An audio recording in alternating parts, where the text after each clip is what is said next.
Profitons également de nous, mes collègues honorables députés.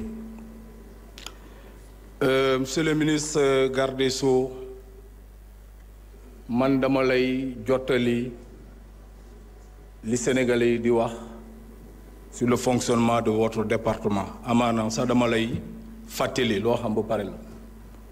Sénégalais yu bëri nee nañu sa liggéey département dafa yéex.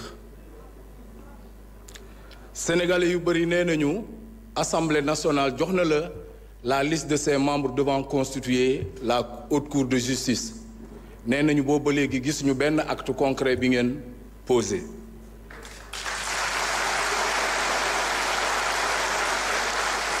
Sénégalais yi nee nañu bëri nañu ay questions yoo xamante ne qui n'ont rien à voir avec cette loi d'amnistie.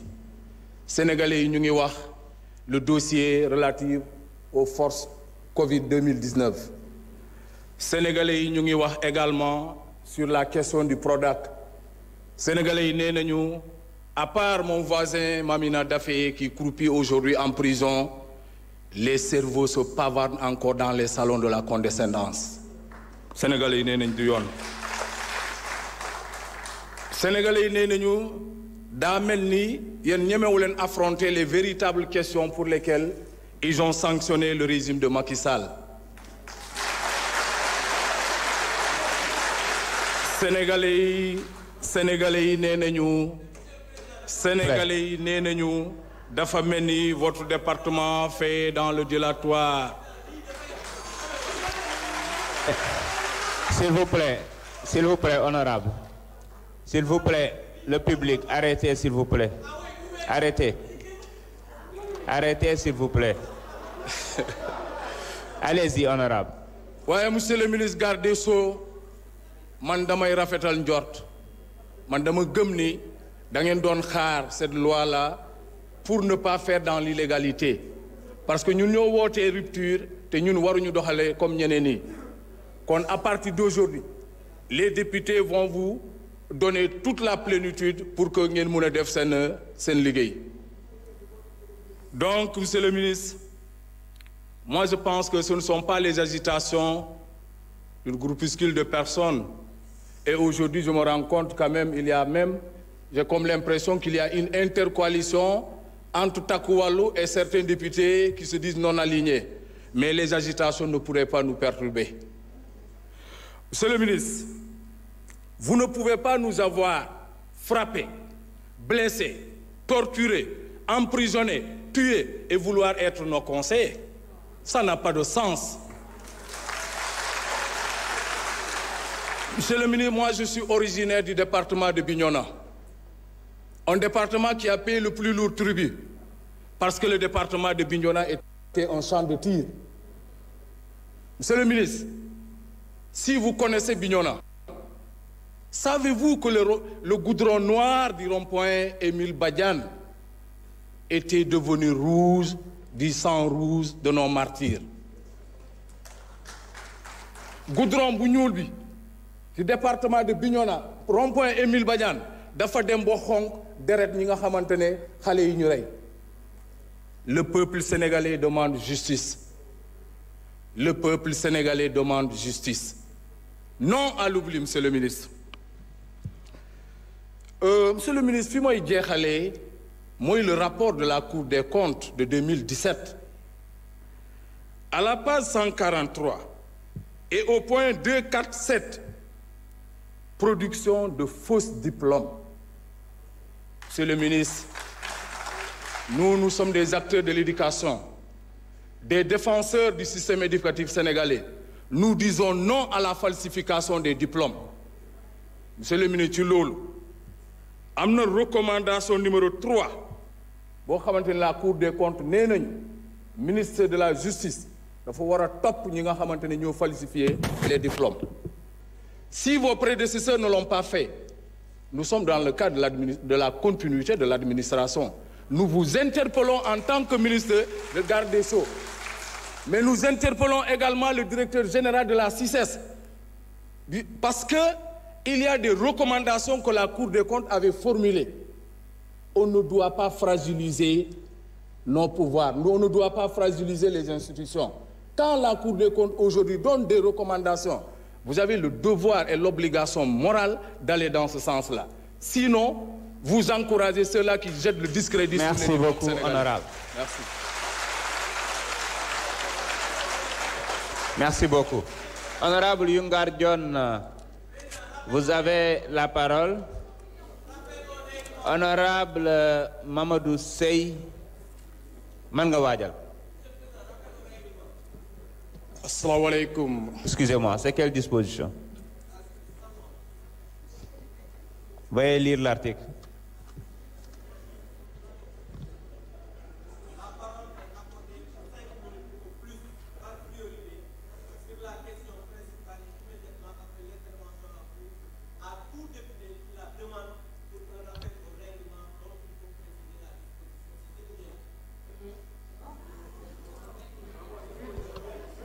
Vous voulez quoi exactement? Pour parler sur quoi? Des dettes. Da ngay wax lan la loolu rappelé naa ko bu dee loolu rek la mbooloo mi yéen ñi ci kaw ñu ngi leen di wax la police de l'Assemblée c'est moi. Amul looy wax naa ko toogal yo yeggali.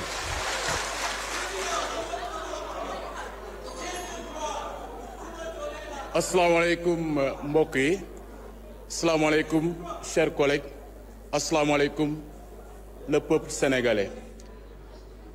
Tey nag du ñu fi indi dafa di leeral la nga xam ne ni dafa lëndëmoon ci askan wi lëndëmoon ci li nga xam ne mooy la population sénégalaise voire même la population mondiale parce que lu tax ma wax loolu mooy loi bi nga xam ne ni mooy loi 2024-9 du 13 mars 2024 dafa soulever woon benn problème ba nga xam ne ni mooy problème boo xam ne ni pratiquement mën naa ne problème bu am solo la ba nga xam ne sénégalais yi dañ ci war a bàyyi xel parce que loi bi dafa couvrir woon ñépp ñi nga xam ne dañ defoon ñaawteef te ñu lal ko ci ndodd politique muy manifestation politique muy leneen ak leneen loo xam ne ni dafa lalloog lu niroog politique et ci loolu nag ñu gis ni dafa am ñoo xam ne ni dañu def ñaawteef yu jéggi dayoo maanaam dañu def ay torture dañu def ay crime ya nga xam ne ni fu mu toll nii loolu ñu bugg ko teg ci ndodd politique pour mën a rëcc ci loi bi sini frère sini collègue Amadou Ba ne loolu kat gis nañu ne ministre bu fi nekkoon ci jamono ministre de la justice ba nga xam ne ni moom moo doon prôné ni moom moo doon nekk ministre des affaires étrangères xam bu baax a baax li nga xam ne mooy solo su traité xam bu baax a baax li nga xam ne mooy solo su convention ñëw di défendre ne la nga xam ne ni moom mooy ñaawteef yooyu dafa loi bi da koy couvrir parce que bu nee loi bi du couvrir li nga xam ne mooy torture loi bi du couvrir li nga xam ne ni moom mooy des actes dégradants loi bi du couvrir li nga xam ne ni mooy yeneen fait waaye loi bi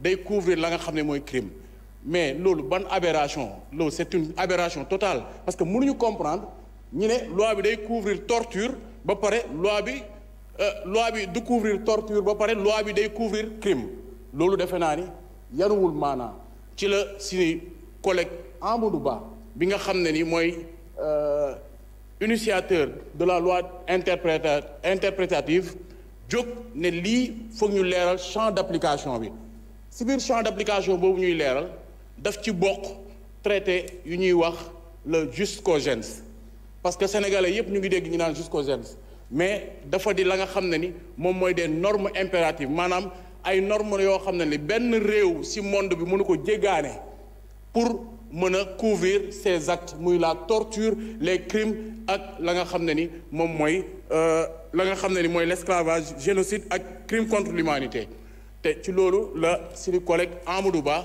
jëlee kàddu man nag cette fois-ci C'est avec une profonde conviction et un sens de responsabilité que je prends parole aujourd'hui pour présenter et justifier la loi interprétative de l'amendement introduit par notre collègue Amadou Ba numéro 2 sur la loi 2024-09 du 13 mars 2024 portant amnistie. Il est essentiel de rappeler que la loi d'amnistie a été adoptée dans un esprit de réconciliation nationale visant à favoriser la paix, l'unité et la cohésion sociale dans notre cher Sénégal.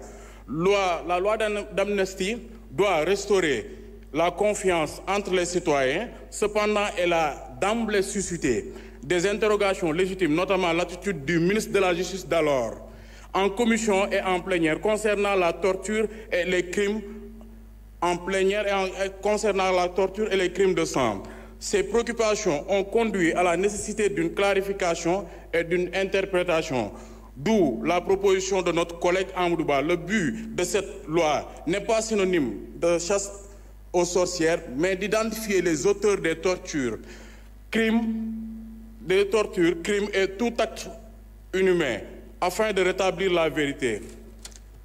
Cette situation nous permet de féliciter notre collègue Amadou Ba, mais de dire vive le Sénégal, mais de dire vive les forces de défense et de sécurité, mais de nous unir encore une fois taxaw pour ñu mën a voter bi ñun ñëpp loi bi ñun ñëpp pour mën a génne Sénégal ci li nga xam ne mooy guute gi jërëjëf. Merci beaucoup.